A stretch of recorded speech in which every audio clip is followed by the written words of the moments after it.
Hello, students.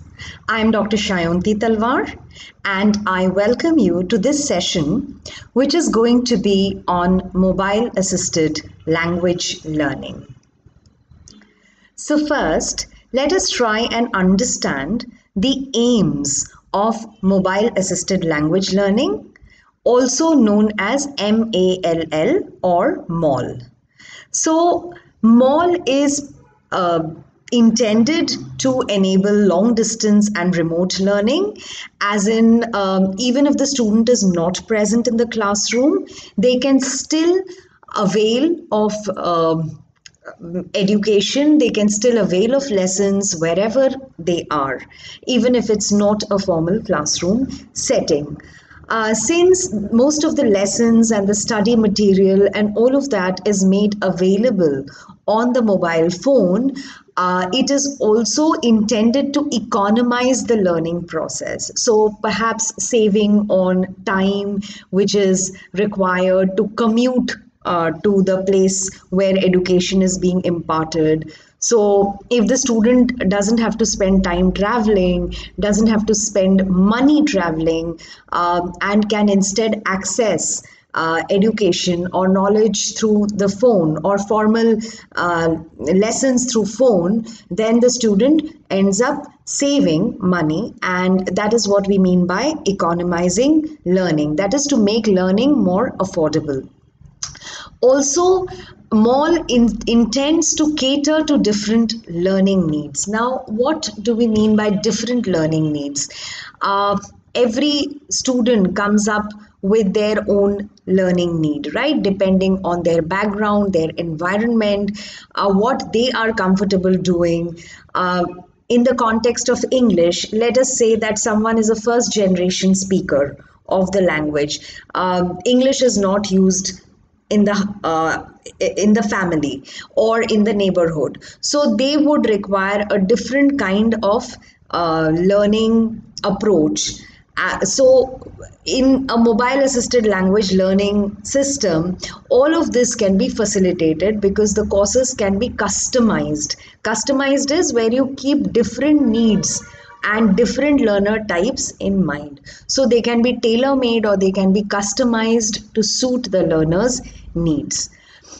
The next aim is to capitalize on digital fixation. Now, what does that mean? It means that, anyways, today's generation is stuck with the mobile phone. We are in a digital age, we are in the age of IT, and even in the remotest of villages and remotest corners of India, you will find that people normally have a phone and they are connected to the world, and they are connected through Facebook. So, anyways, youngsters are fixated on the digital world. Fixated is they are obsessed. Their whole work day goes around the digital world. So, if we have to capitalize on this fixation, capitalize is where we have to make the most of this digital obsession. It's best we also impart learning through digital means, right? So anyways, the youngster is going to be hooked on his or her phone, so it's better that you use the phone to impart learning. And then the next aim is to make learning much easier and more fun. So, obviously, since the mobile phone allows for an audio visual means, it's going to be more fun learning, because it's not just the teacher who will be present in the classroom, and you don't have to only listen to the teacher's lectures. You can watch videos, you can listen to podcasts, you can listen to songs, and you can do interactive exercises. So learning becomes more easier. How? Because if you have to watch a video, if you don't understand it, you can replay it, or you can pause it if you are caught up in some other work. So it's easier, it's more flexible, and it's a lot more entertaining, because there are multiple means or multiple learning resources that are involved in mobile assisted learning technology, right? And it also makes learning flexible. Like I said, that most of the material, if it's in the phone, obviously the learner doesn't have to depend on fixed classroom hours or fixed lecture hours. The learner can access the learning material, the lectures, the videos, the all the additional whatever assignments or anything at their convenience, right? Like I am delivering this lecture, right? And I'm sure that you are going to access it. I will be posting it, but you will access it whenever you find it convenient, whenever you have full network connectivity, or when your other responsibilities are over, or when you are in the right frame of mind to do some learning, right? That is when you will play the video. And when you do not understand some part of it, or you do not follow some part of it, you can always pause, you can go back, you can re-listen, and you can process it at your own pace. Now, what are some of the advantages of MAL? Like I said, most of this I have discussed. Like it's audio visual and it's portable. Portable is it is easy to carry, because what you are carrying is essentially just your mobile phone, which is a small equipment, and you can just take it anywhere with you, right? So, and it is an audio visual means. Repeated access to lessons, I think I already discussed this, that you are in possession of the material that has been shared with you, so you are free to choose when you want to access something, how many times you want to access it, and you can do it at your convenience. One-on-one interaction with a tutor or mentor. Now, this is possible, right? For example, tutors now in the age of pandemic, they are also available through WhatsApp chats, through Google Classroom. So if you have a doubt, you can approach your tutor on a one-on-one basis. Sometimes this is not possible in a formal classroom setting, where even if a student has a doubt or a query, normally the student is not very comfortable raising it, because the other students will hear about it and the student feels awkward and shy. But in MAL or mobile assisted language learning, you don't have to feel shy, because you are engaged in an individual interaction with the tutor or your mentor.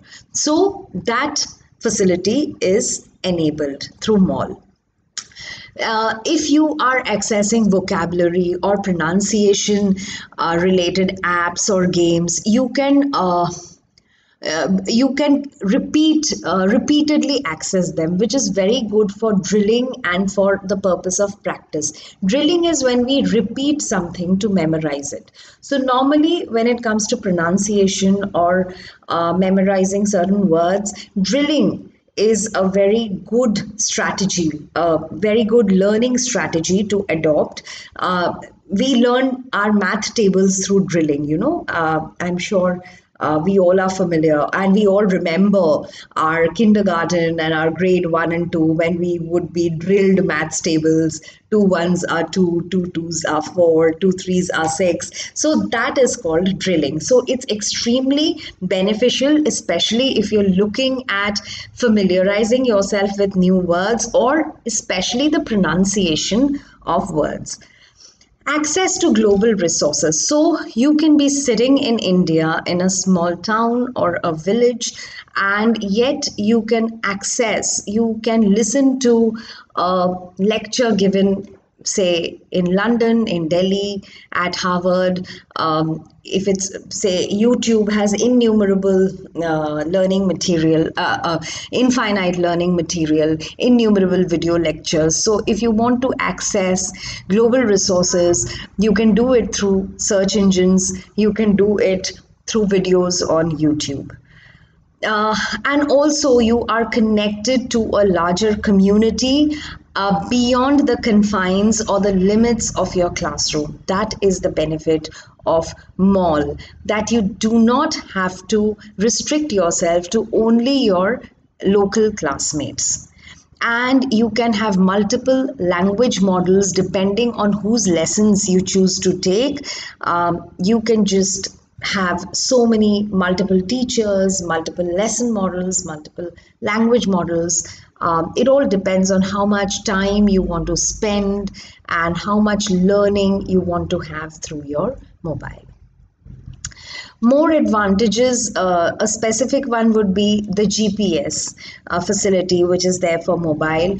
It is very good for understanding directions and instructions, right? So, because it will tell you in English where to go, what direction to take. So, like it says here, that instructions in English are possible.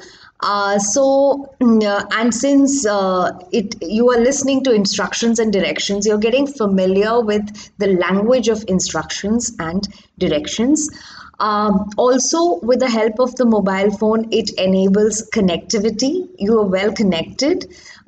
Ubiquity, pardon the typo error, it should be ubiquity. Ubiquity is it is present at all times.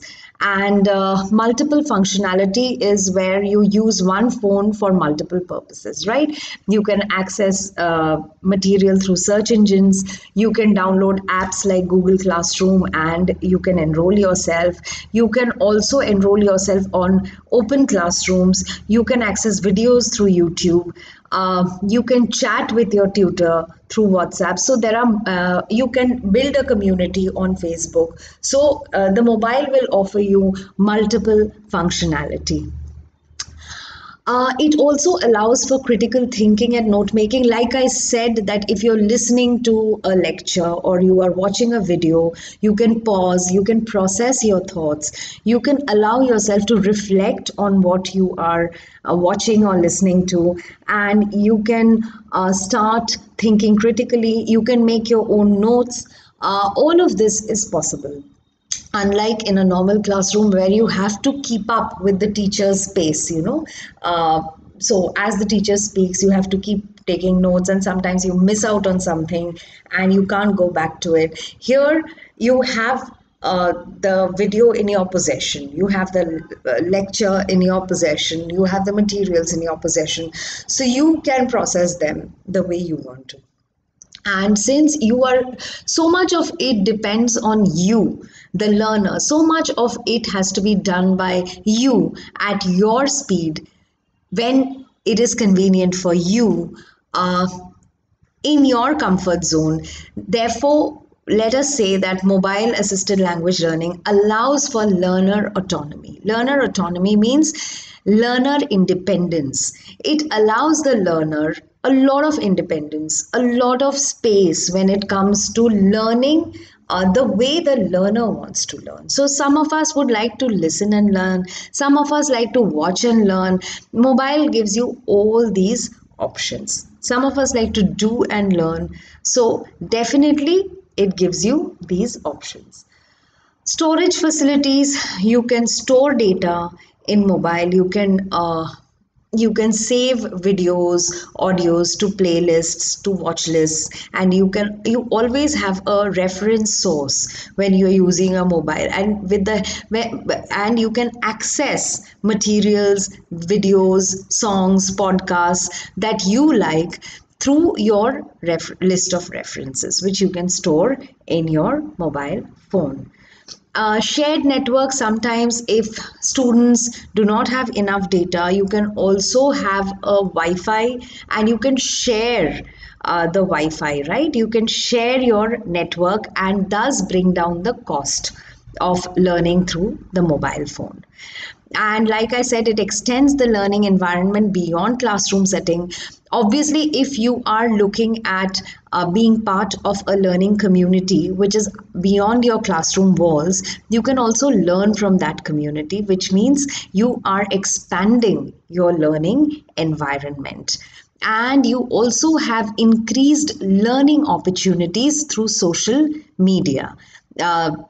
I don't have to familiarize you with social media, right? Facebook, WhatsApp, Twitter, Insta. There is so much happening out there, and a lot of it happens in English. And obviously, every even if you are interacting on WhatsApp, or you are following a conversation thread on Twitter, or if you're looking at Instagram posts or short videos, a lot of it happens in English. And you can subscribe to you can follow those specific say group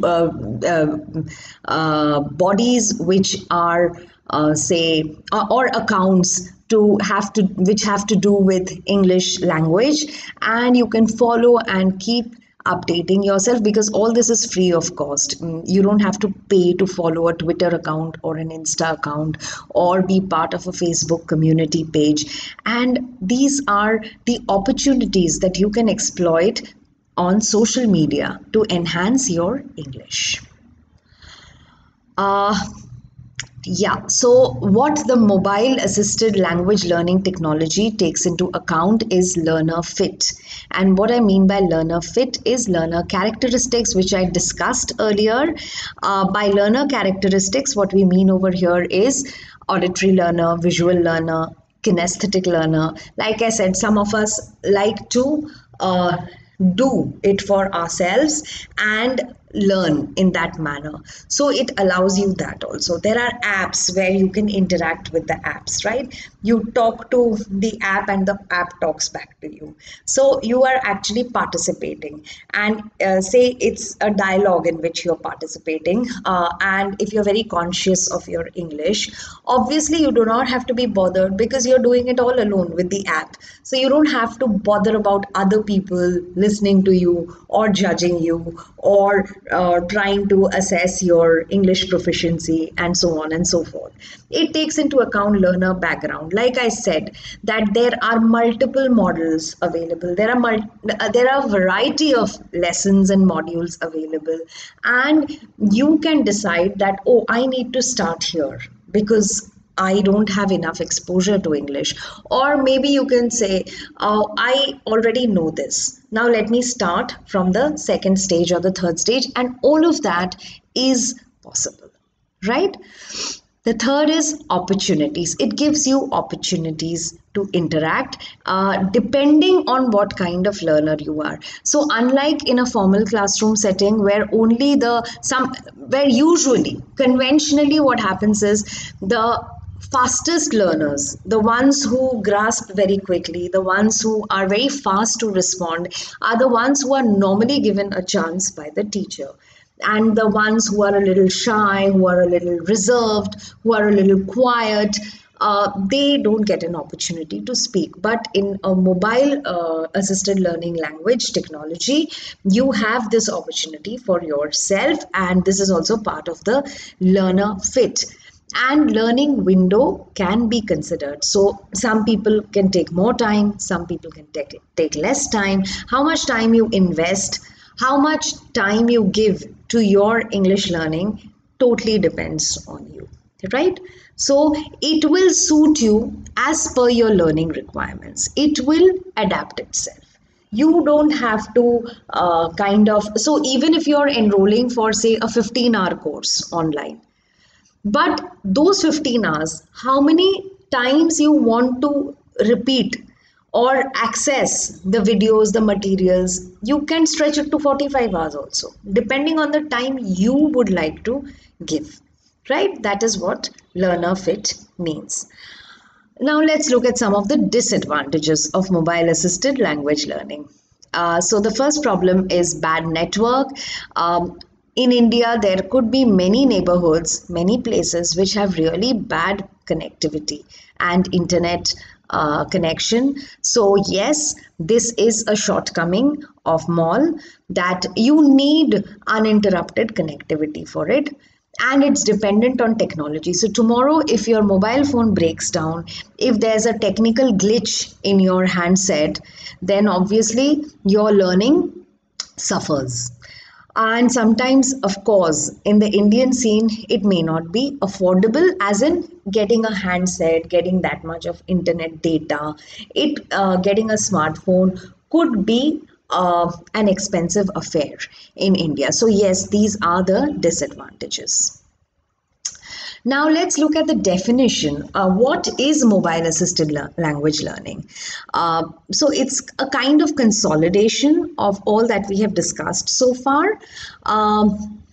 It is a formal or informal learning mediated via handheld devices, which are potentially available for use anytime, anywhere. So, the very first line of the definition makes it very clear that we are not only talking about a mobile phone, we are talking about other handheld devices also, which can be carried easily, which can be transported easily, which are portable, and these handheld devices include mobile phones. So obviously mobile phones are the first thing, tablets, tablet computers, and other devices which may not have internet access, such as electronic dictionaries, MP3 players, and game players. Now, why I kept talking about mobile phone is because somehow the mobile phone incorporates all of this. So like in an mp3 player, if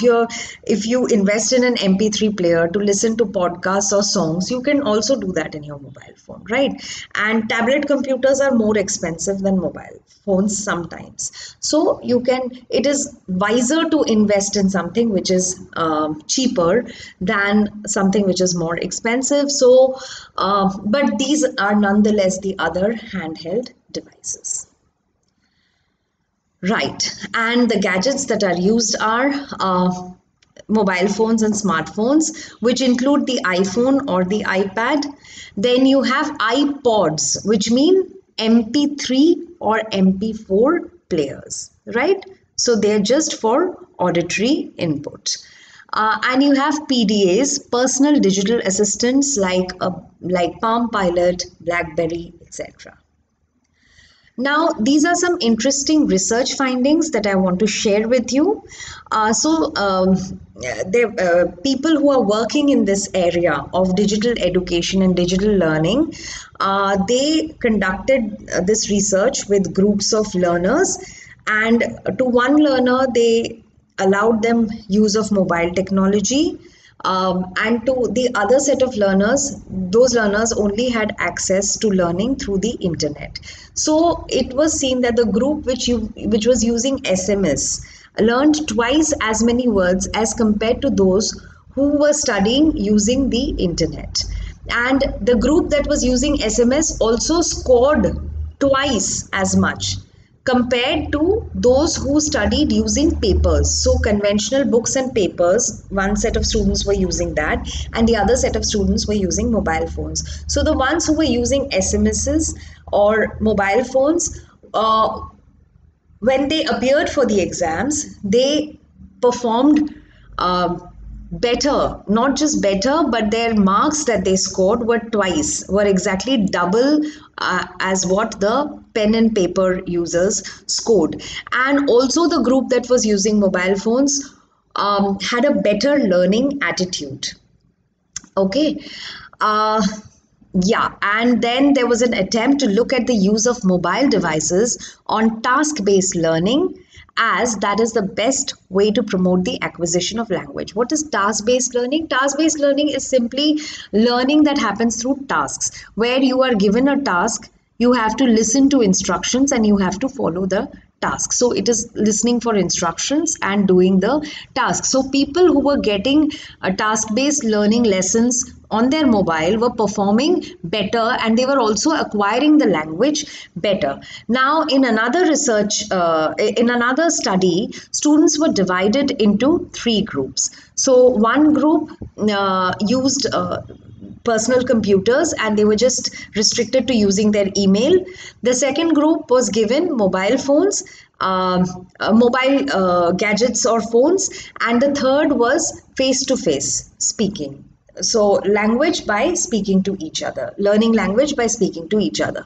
So the study concluded that although The ones who used mobile gadgets used fewer words, right? They were less expressive, they used fewer words, but those words were correctly used. And this group of students which were using who were using the mobile technology, they were able to communicate much more effectively than those who were using personal computers and email, or those who were conversing with each other. So these are some of the research finding.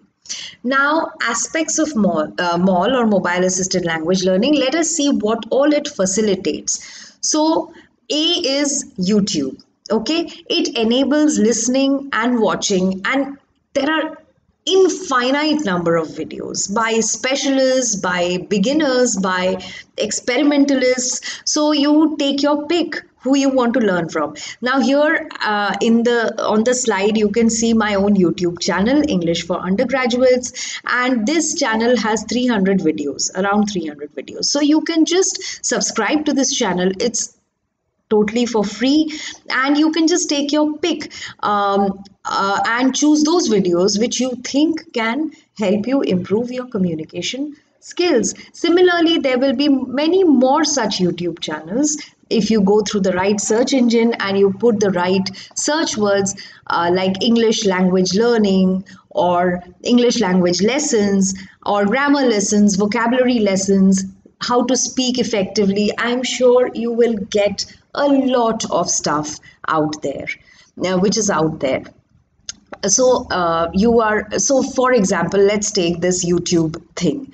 So what happens, how you learn, it is like you are in possession of the learning input, right? Once you have identified the video, you own it. You don't have to say return it. It's not as if your access is going to stop. So it's not like the library, right, where you take a book and once you return it, only then you get the other book, and after 15 days the librarian is going to come at you saying, okay, your date is up and now you have to start paying a fine. So all of that does not happen when you are accessing material through your mobile phone. So you can be in possession of the learning input, you can revisit it, right? So even if you plan to suddenly think of doing something after 6 months, say, you can always revisit it. There is no restriction to accessing input. Then you can learn at your own pace. I think I've discussed this at length. And you can access materials by some of the best teachers for free, right? Now, I'm going to be talking about some interesting language apps which are available on which you can download in your mobile phone, and they are completely for free. So the first app, and it's quite popular, is called the Duolingo app. Right, so this is to learn another language with the help of English. That's why Duolingo, two languages. And it's the most well-known and most liked free language app that is available. It has currently over 100 million users, and it is successful because of seamless gamification of language learning on a very simple mobile platform. So the platform is not very complex and there's not much data is consumed.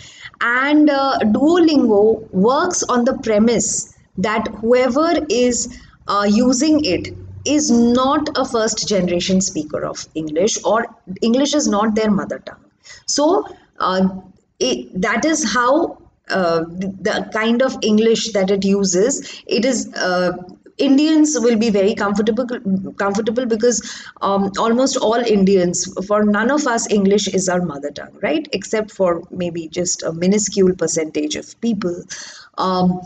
So for us, English is a second language, and this app considers that fact that my users are not first language speakers of English, but second language speakers. For each of Duolingo's nearly 100 language courses, there is the option to select a course designed for those with a first language other than English. As a result, Duolingo has a global reach unmatched by other free language apps. Okay.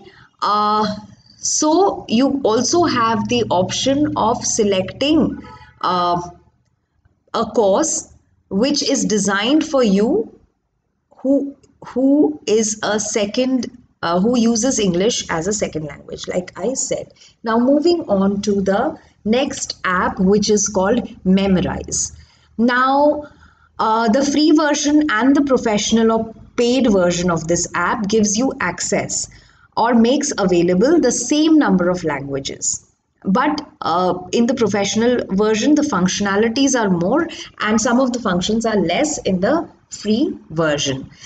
This app is considered to be great for vocabulary practice, and it's a very funny and engaging app because it uses memes, and it's designed to be playful and keep you entertained. So learning language becomes a very entertaining experience. It becomes fun. And the thing about it is, because it is focused on vocabulary, and sometimes vocabulary practice can be it has to be repetitive, right? And it can get boring, but because the app is designed so creatively and it is designed in such an entertaining and funny and appealing manner, it doesn't allow you to get bored. And these memes that are an organic part of the app, they often use unique and entertaining associations with the vocabulary being learned. So what happens is, when you're trying to learn the vocabulary and you look at the memes, the association registers in your mind, and because there's a visual reinforcement through the memes, you don't forget what you have learned. And this naturally helps to increase recall accuracy and speed. So you are able to recall that particular word faster and more efficiently because it has been associated with a meme. Moving on to the next app, it is called HelloTalk. Now, HelloTalk takes an entirely different approach in which learners are connected with native speakers of their target language. So for example, you are learning English. So you will be connected with someone whose first language is English. And then that person is going to talk to you either through text messages or voice messages. So they will communicate with you conversationally. This is primarily focused on speaking skills. So you will have conversations with people for whom English is their mother tongue or their first language, and it comes with a translation tool to assist when you simply don't know the right words to convey what you want to say. So sometimes you're stuck, you're stuck for the right word, and it comes with a translation tool. So immediately you can translate the word, and you know what word you want to use. And this app has over 10 million users with over 100 native languages. Now there's one more app which is called Babel, and Babel just has 15 languages available, and it has far fewer offerings than many of the other apps that we have talked about. However, what is unique about Babel is that it uses tried and true language learning techniques that are effective and includes the option to download lessons for offline study. So Babel will give you material, a learning material which you can download when you have connectivity, and later you can refer to them even if you don't have network or net connectivity. So while all of the content is not available in the free version of Babel, you will have to pay, but the free version also has 40 lessons. So that's quite a good number, right? So which means you get a lot more content from Babel's free app than as compared to some other language apps that have both a free and a paid version. Now, if you look at the beginners classes in Babel,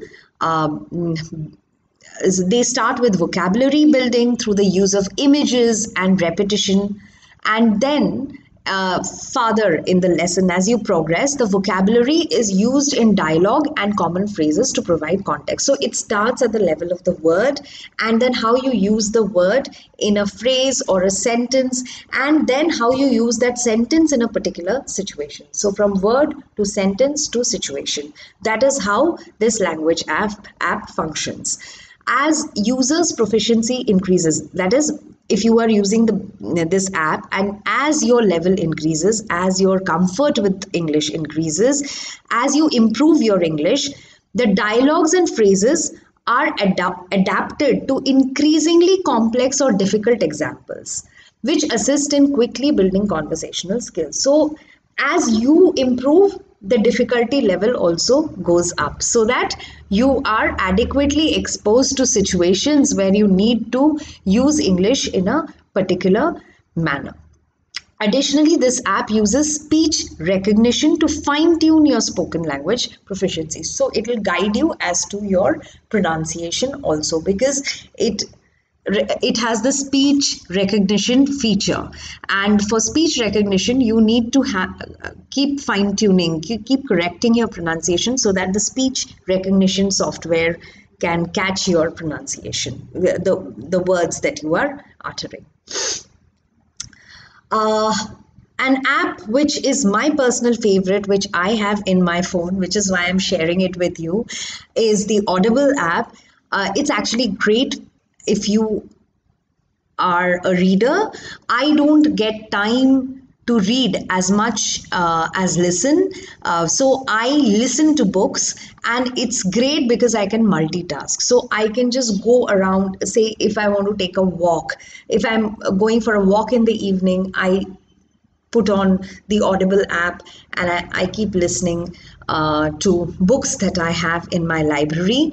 And you might wonder why listen to books, but let me tell you, when listening, which is a receptive skill, leads to speaking, which is a productive skill. So the more you listen, the better your language becomes, the better you get your get ideas, or the more clarity you have when it comes to language structures and pronunciation patterns. So uh, if you're listening to something, it actually integrates content and language. So you can focus both on the content and the language. You might not want to focus on the language, but if you're focusing on the content, even that is good enough. Audible has a wide range of books, so you can take your pick. If you are interested in fiction, you can have novels. If you're interested in say politics or sports, you can have books of those kinds. And it has a storage shelf facility. So like in any library, you are a member, you have to be a member on the Audible app, and you have to subscribe. And right now I think it's priced at 200 rupees per month. But the books that you so in 200 rupees you get one free book for the entire month, and after that month you don't have to return the book. You can keep it in your library, you can access it anytime, as long as you have the app in your phone. And the narration is really good because they are done by professional narrators and voiceover artists, so the narration is interesting. Yes, it might be a little expensive, if you want me to say so, because it does charge 200 rupees a month. Other platforms that can be accessed through, I'm sorry, I just moved this. I wanted to move my picture. Yeah. So other platforms that can be accessed through mobile gadgets, especially the phone is, or the tablet, is OTT platforms. Now, if you are a movie buff, you love watching films. So I think OTT platforms like Prime, Amazon Prime, that is, or like Netflix, or Sony Live, or Hotstar, these are great platforms, and sometimes they're pretty affordable. They come free with your pack, whatever pack you are using for your mobile phone. So you can just watch English films or English web series which are on these platforms, and they are accompanied by subtitles. So again, you can learn the way you want to. Then you have digital websites, websites that are completely free, which you can access through your phone. You can read up pieces, watch videos given on those websites, depending on the areas that interest you. You also have online news channels. You can subscribe to them and keep yourself updated by listening to the news or the interviews in English. You have social media pages, especially pages like the Facebook community page, or like you have Twitter accounts which you can follow, which I have already spoken about. Right? What are the possibilities that the mobile phone offers to you, or mobile gadgets? You can record yourself. You might have seen a surge in TikTok videos where people normally make funny videos of themselves and they post them. But so mobile phone gives you that freedom, softwares, apps, they have given us that freedom to experiment with ourselves. So almost all mobile phones come with a recording device, right? So you can record yourself, you can listen to your recording, then you can re-record yourself, you can record only the audio, or you can record your you can have an audio visual recording of yourself. You can start with short pieces, go to long monologues. So these are the range of possibilities which a small device can offer. Then you will have increased practice in delivering verbal reports, stories, accounts, narrating incidents, etc. Obviously, if you're practicing so much, you will be able to deliver these things easily. And you can have extension activities focusing on specific language skills. So, like you are improving your conversational skills. So, you can just pretend, or you can record your conversations. You can listen to conversations which are out there, and you can record your conversations. Or if you like singing, you can copy an English song and you can record your version of the English song. So these are and by doing it, you are also improving your pronunciation, your intonation. So these are the infinite possibilities, right? So that was all about mobile assisted language learning. I hope you found this session beneficial and you had a few takeaways. And I would really like it if you go out there and explore this technology on your own. Thank you so much.